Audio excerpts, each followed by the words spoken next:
You ever notice how a place can feel safe right up until it doesn't? Like 1 second, you're just a kid in a booth, pencil in your hand, thinking about homework and dinner plans, and the next second the air changes, people get quiet, and you realize something bad just walked through the door. Yeah, that's how this started. I was 17, sitting in a tired little diner on the edge of town, the kind of place that smells like coffee that's been burning too long and grease that never quite leaves the walls, and I honestly thought it was just another forgettable afternoon.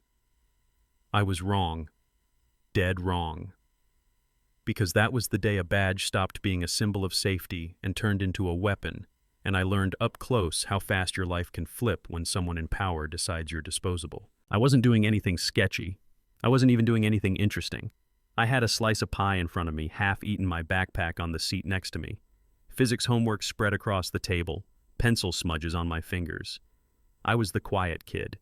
Track after school cello, because my mom said it would build character, straight A's, no trouble. The kind of kid adults love to say has so much potential. And like a lot of kids who grow up looking like me, I'd had the talk more times than I could count. Hands visible, voice calm, don't argue, don't give them a reason, you know what I mean? You don't get taught that stuff for fun. You get taught that stuff because someone who loves you is scared of what can happen if you don't listen. The diner was mostly empty. A couple of older folks in the corner, the waitress behind the counter wiping the same spot over and over, humming to herself. It was quiet, normal, boring. Then the bell over the door clanged, not a friendly jingle, more like a warning, and Officer Wade Harlan walked in like he owned the place. Thick neck-shaved head uniform, pulled tight on purpose, belt heavy with gear he clearly enjoyed wearing. He had that walk, the one that says, "Everyone look at me, I'm important." His eyes scanned the room, slid right past the older couple, flicked to the waitress, and then landed on me. And they stayed there a second too long. He ordered coffee like he was barking at a dog. "No, please, no hello, just coffee. Black." The waitress poured it fast, hands shaking just a little, and that's when I realized everyone in that town already knew who he was. The silence wasn't respect. It was fear. I kept my head down because that's what you do, right? Don't make eye contact. Don't react. Be invisible. But for a guy like Harlan, being ignored is the worst insult there is. He wanted a reaction. He wanted me to flinch. "Hey!" His voice cracked through the diner, loud enough to make my pencil jump. I didn't even realize he was talking to me until his boots started thudding closer and his shadow fell over my homework. He knocked on the table hard, like he was calling me to attention. I pulled one earbud out and looked up, heart thumping but face calm. "Sorry, officer. I didn't hear you." He leaned in, eyes narrowing. "Didn't hear me, or didn't want to hear me?" "I was doing homework, sir," I said. Steady, polite.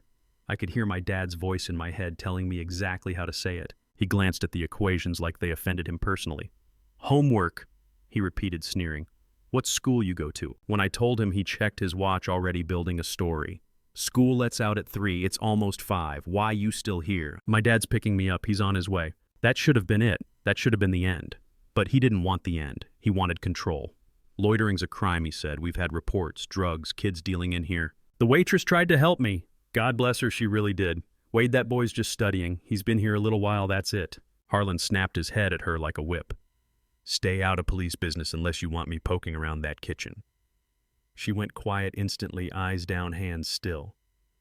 And that's when I understood how alone I was in that room. People saw it. They just didn't feel safe stopping it. "Stand up," he told me. "I haven't done anything," I said, my chest tight now, adrenaline creeping in. I said, "Stand up." His hand drifted toward his baton, slow enough that it felt intentional. I stood, slowly, hands open, calm. "Am I being detained, officer?" The second those words left my mouth, his face changed. Not confusion, anger, like I'd embarrassed him, like I'd challenged him. He laughed sharp and ugly and slammed his coffee mug down on the table, spilling hot coffee all over my homework. He didn't apologize. He watched it spread, ruining hours of work like it was funny. "And I'm about to ruin a lot more than that," he said. "Turn around, hands on the table." I did. I didn't argue. He patted me down rough, digging into my pockets, pulling out my wallet and keys and tossing them down like I was nothing. Found nothing. His face got red. That's when he grabbed my backpack. "You can't search that without—" "I smell weed," he cut in, fast, too fast, probable cause. "I don't smoke," I said. "She knows I don't." He dumped my bag anyway. Books, calculator, clothes, everything spilling onto the floor. No drugs, nothing illegal. Just proof I was exactly who I said I was.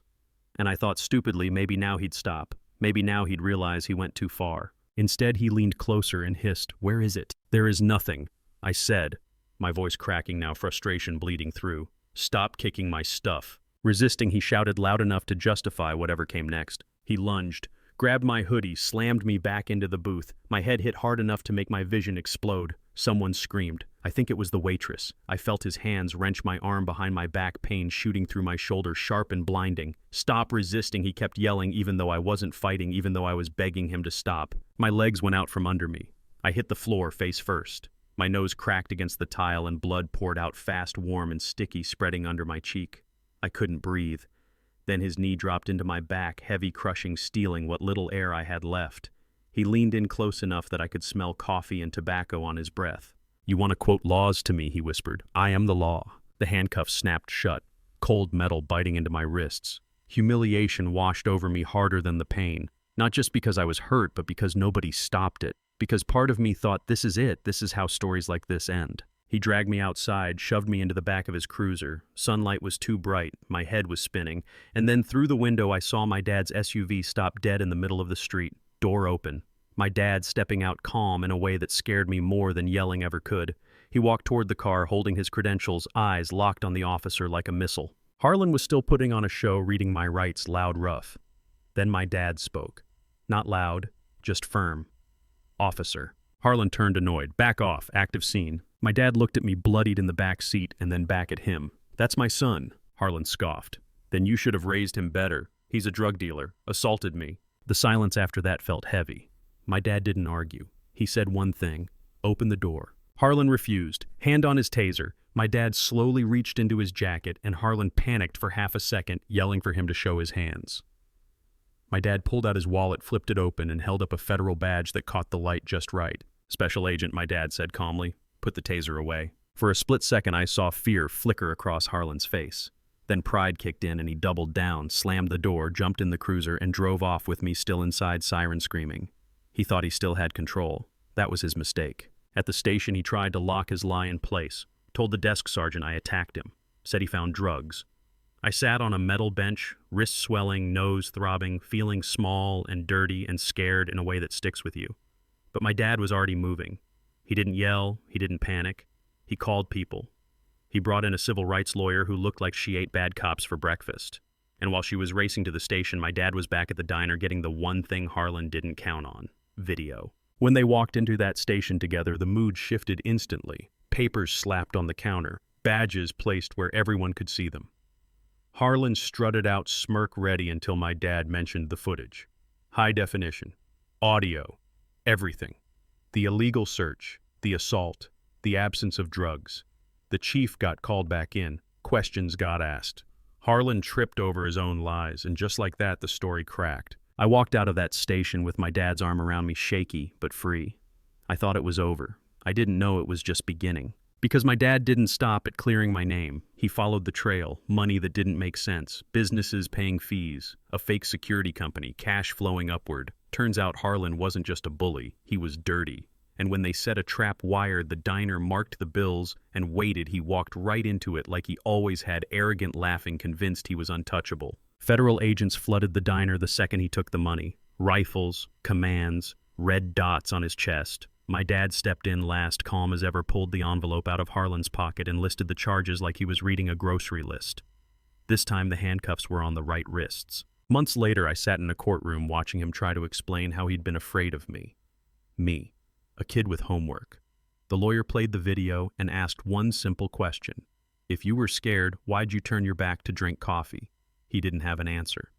Because there wasn't one. He was convicted. Sentenced. The department got cleaned up. People called it justice. Some called it revenge. Me, I healed mostly. The bruises faded. The fear took longer. But I learned something I'll never forget. Power hates being questioned. And truth, when you hold on to it long enough, gets heavy enough to crush even the biggest badge. So here's what I want to ask you. Was the punishment enough? Or is it not just about one cop, but about every system that lets people like that thrive? Drop your thoughts in the comments. Argue if you need to. Share your own stories if you've got them. And if this made you uncomfortable, good. Sometimes that's where real conversations start.